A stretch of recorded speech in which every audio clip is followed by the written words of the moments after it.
मां तुम्हें प्रणाम। दोस्तों, आप अपना राष्ट्रवादी चैनल पराक्रमी भव देखना प्रारंभ कर चुके हैं।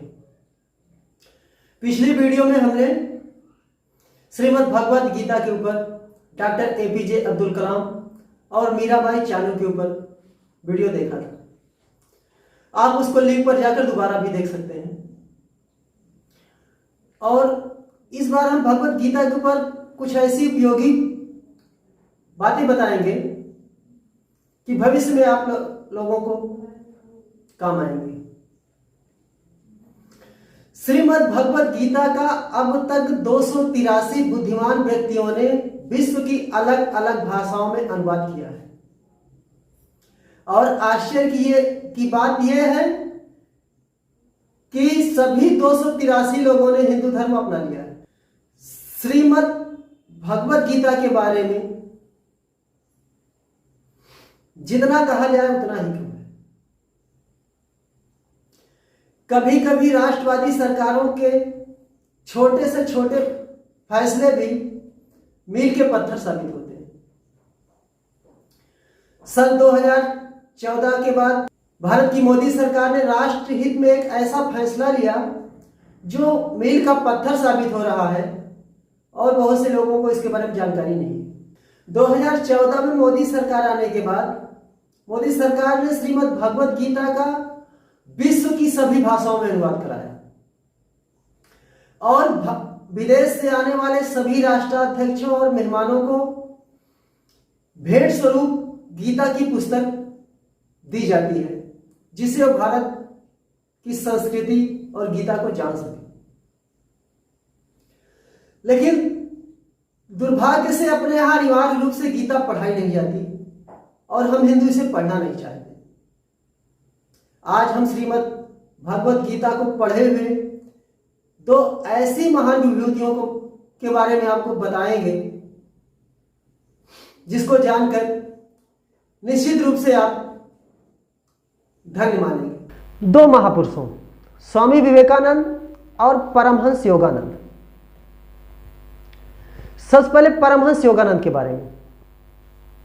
जिस प्रकार विवेकानंद जी ने 7 समुद्र पार भारत की संस्कृति और गीता का प्रचार किया, ठीक उसी प्रकार परमहंस योगानंद जी ने गीता में वर्णित योग और क्रिया योग को विदेशों में पहुंचाने का पूरा श्रेय परमहंस योगानंद जी को जाता है।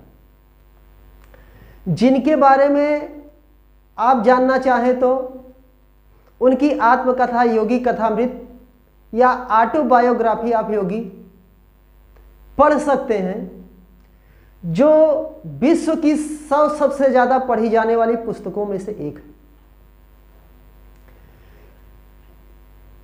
क्रिया योग के बारे में ऐसी विधियों को बताया गया है जिसमें हम अपने क्रिया योग के माध्यम से अपने दिमाग को स्थिर रखकर शिक्षा, नौकरी, व्यवसाय किसी भी क्षेत्र में अच्छा से अच्छा कर सकते हैं। और एक प्रकार से क्रिया योग की तपस्या करके अपनी कुंडलियों को जगाकर मानसिक तरंगों के माध्यम से हम डायरेक्ट ईश्वर से साक्षात्कार या ईश्वर से बातें ठीक उसी प्रकार से कर सकते हैं जिस प्रकार से हम तरंगों के माध्यम से मोबाइल से बात करते हैं। विज्ञान आज 100-150 साल में प्रगति की है। अगर 150 साल को पहले को ये कहता कि हम यहाँ से बैठे बैठे किसी से अमेरिका में या हजारों किलोमीटर दूर बात कर सकते हैं, तो ऐसा कहा जाता कि ऐसा संभव नहीं है। परंतु आज ऐसा जब संभव है तो हम जान सकते हैं कि हम ध्यान के माध्यम से, मानसिक तरंगों के माध्यम से डायरेक्ट ईश्वर से बात कर सकते हैं। परमहंस योगानंद के गुरु थे श्री लाहिड़ी महाशय, जो एक समय में एक बार में कई जगहों पर देखे जा सकते थे। लाहिड़ी महाशय 1761 में सेना में कलर के पद पर थे और उनकी पोस्टिंग हिमालय पर रानीखेत हुई। जब रानीखेत के लिए गए हो तो उनके पिछले जन्म के गुरु महाअवतार बाबा जी, जो आर्य शंकराचार्य के गुरु थे, हिमालय की पर्वत में अपनी तपस्या कर रहे थे और उन्होंने अपनी मानसिक तरंगों से श्री लाहिड़ी महाशय को अपनी तरफ आकृष्ट किया और लाहिड़ी महाशय एक तीसरी शक्ति द्वारा खींचते खींचते वहां चले गए। जब वहां पहुंचते हैं तो महाअवतार बाबा जी ने उनको उनके पिछले नाम से श्री गंगाधर के नाम से पुकारा। तब वे चौंक गए।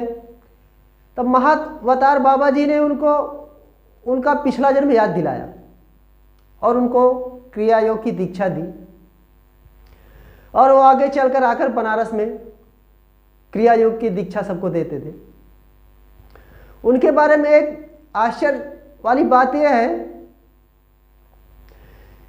कि वे उनकी फोटो कैमरे पर नहीं आती थी।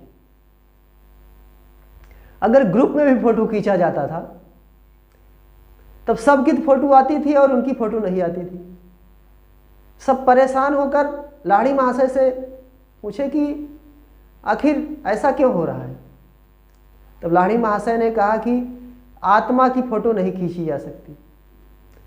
भले मैं देह रूप में दिखता हूं लेकिन हमारी आत्मा है। तब सबके कहने पर लाहिड़ी महाशय ने मात्र एक बार अपनी फोटो खिंचवाई थी। ये सिर्फ श्रीमद् भगवत गीता के योग का ही प्रभाव था। अब आते हैं बहुत संक्षिप्त में स्वामी विवेकानंद पर। स्वामी विवेकानंद ऐसे महान शख्स थे जो लाखों लोगों के लिए आज भी आदर्श हैं, जिन्होंने 7 समुंदर पार पहली बार विदेश में भारत की संस्कृति और गीता के बारे में जाकर बताया। सन 1893 में शिकागो में विश्व धर्म सम्मेलन में जब गेरुए वस्त्र में रंगे स्वामी विवेकानंद जी ने जब बोलना चालू किया तो पूरी दुनिया ऐसे सन्यासी को देखती रह गई और गीता और भारत के बारे में जानने के लिए मचल उठी। एक बार कुछ लोगों ने स्वामी विवेकानंद की परीक्षा लेनी चाहिए। सब लोगों ने गीता को सबसे नीचे रख दिया और अपने अपने ग्रंथों को सबसे ऊपर रख दिया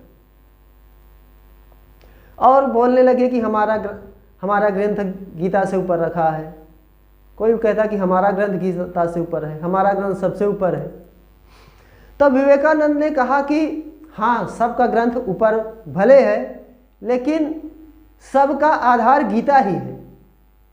सब गीता के ऊपर टिके हुए हैं।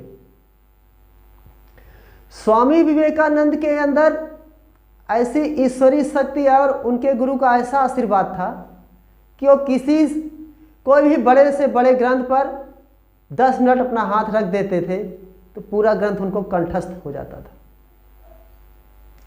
स्वामी विवेकानंद के गुरु रामकृष्ण परमहंस थे, जो मां काली से सीधा साक्षात बातें करते थे और मां काली की ऐसी कृपा रामकृष्ण परमहंस और उनकी पत्नी शारदा माड़ी पर थी कि मां काली ने शारदा माड़ी और रामकृष्ण परमहंस को जितेंद्रिय होने का आशीर्वाद दिया था। इसीलिए दोनों लोग पति पत्नी होते हुए भी आजीवन ब्रह्मचर्य का पालन किया। ऐसा उदाहरण दुनिया में ब्रह्मांड में कहीं सुनने को नहीं मिलेगा। विवेकानंद जब अपने गुरु की खोज कर रहे थे तो उन्होंने कहा था कि हम ऐसा गुरु बनाएंगे जो डायरेक्ट ईश्वर से मिला हो। जब विवेकानंद और स्वामी रामकृष्ण परमहंस की पहली मुलाकात होती है तो विवेकानंद ने कहा, आप ईश्वर से मिले हैं? तब रामकृष्ण ने कहा, हाँ, मैं ईश्वर से उसी तरह मिला हूँ जिस तरह मैं आपसे मिला। तब जाकर विवेकानंद ने रामकृष्ण परमहंस को अपना गुरु माना और रामकृष्ण परमहंस ने उनको दीक्षा दी। आगे चलकर रामकृष्ण परमहंस ने उनको माँ काली से उनका डायरेक्ट साक्षात्कार करवाया था। दोस्तों, एक व्यक्तिगत सलाह अपनी तरफ से देना चाहूँगा।